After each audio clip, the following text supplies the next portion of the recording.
He really sympathizes with the district rebels. Okay. The sources show him getting quite involved with their cause down in 12. Which puts Snow... Okay, let's unpack this. Welcome to our deep dive. We're looking at the sources you've shared, focusing specifically on the prequel novel, The Ballad of Songbirds and Snakes. That's right. Our mission today is really to dig into the origins of a figure you probably know quite well from Panem, Coriolanus Snow. Yeah, these sources, they take us way back. 64 years before the original Hunger Games trilogy. We see him as an 18-year-old kid, basically. Mm-hmm. He's definitely not the President Snow we recognize. He's struggling, trying desperately to claw back his family status in the capital after the war. And his big hope?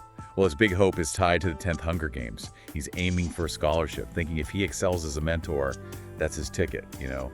So, right from the get-go, these sources pile on the pressure. His future, his family standing, it all sort of hinges on this mentorship role. Absolutely.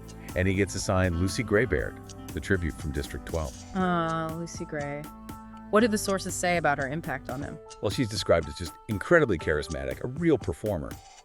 And she grabs the captor's attention almost immediately, which is, quite something. Right. And what's really interesting is how her sort of star power gets tangled up with Snow's own ambitions.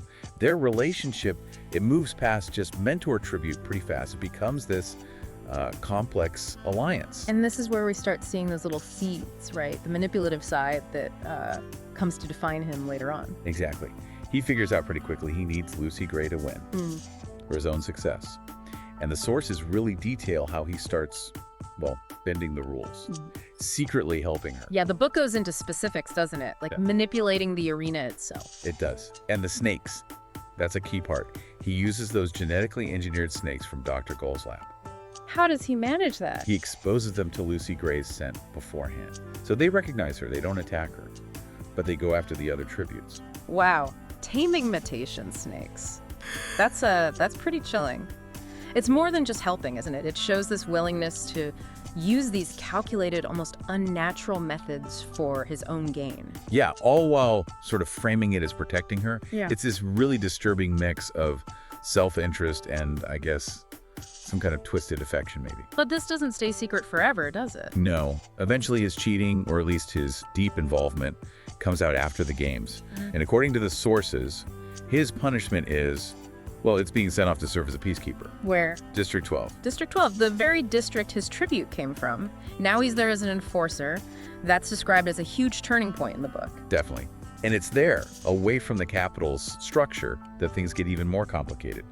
His relationship with Lucy Gray deepens, but he also gets tangled up with his friend, Sejanus Plinth. Sejanus. Right. The rich kid from District 2 whose family bought their way into the capital, but he never really fit in. Exactly. And Sejanus, he really sympathizes with the district rebels. Okay. The sources show him getting quite involved with their cause down in 12. Which puts Snow in a tight spot.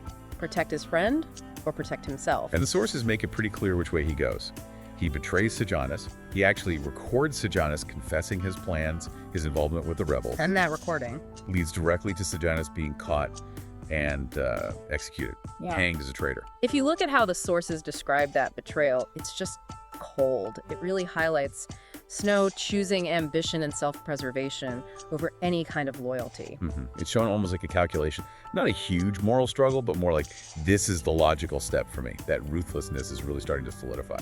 So things are getting dangerous for Snow, too. Suspicion is mounting around him and Lucy Gray, connected to Sejanus' other deaths. Right, so they decide to run. Make a break for it, try to escape District 12, escape everything. But out there, in the woods, things fall apart. Trust breaks down. Completely. The sources describe Snow becoming really paranoid. He thinks Lucy Gray might betray him, maybe connect him to Sejanus' death or the other murders. And there's a confrontation. A really tense one, yeah. It's described in the book. And it ends with Lucy Gray just disappearing, vanishing. Gone. Like completely uncertain what happened to her. Totally uncertain. Her fate is a complete mystery. That moment then, that confrontation and her disappearance, it feels like the final straw. The sources suggest this is what fully hardens him. I think so. The novel ends with him heading back to the capital. He shed that younger, maybe slightly more vulnerable self. He's set on that darker path. Yeah.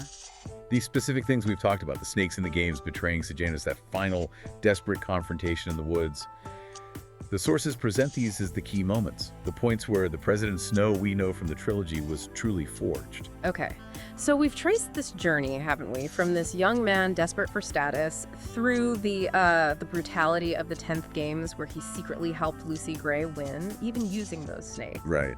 To his punishment as a peacekeeper, his deepening bond with Lucy Gray, the betrayal of Sejanus, that attempt to flee, and then the final chilling confrontation that leads to her just vanishing. These sources really map out how those experiences changed him, hardened him. What's so fascinating is seeing the detail, isn't it? How those early manipulations, those cold decisions, really paved his way to power. Absolutely. Which brings us to a final thought for you listening. Given how these sources describe those events in the woods, and especially how they leave Lucy Gray's fate totally up in the air, how does that final mystery shape your understanding of Snow's complete transformation into the man he became? Grab The Ballad of Songbirds and Snakes by Suzanne Collins, now on sale for $11.95. Don't miss this chance to build good habit and achieve remarkable results. Buy now, today. Like and subscribe for more Bookhaven podcasts.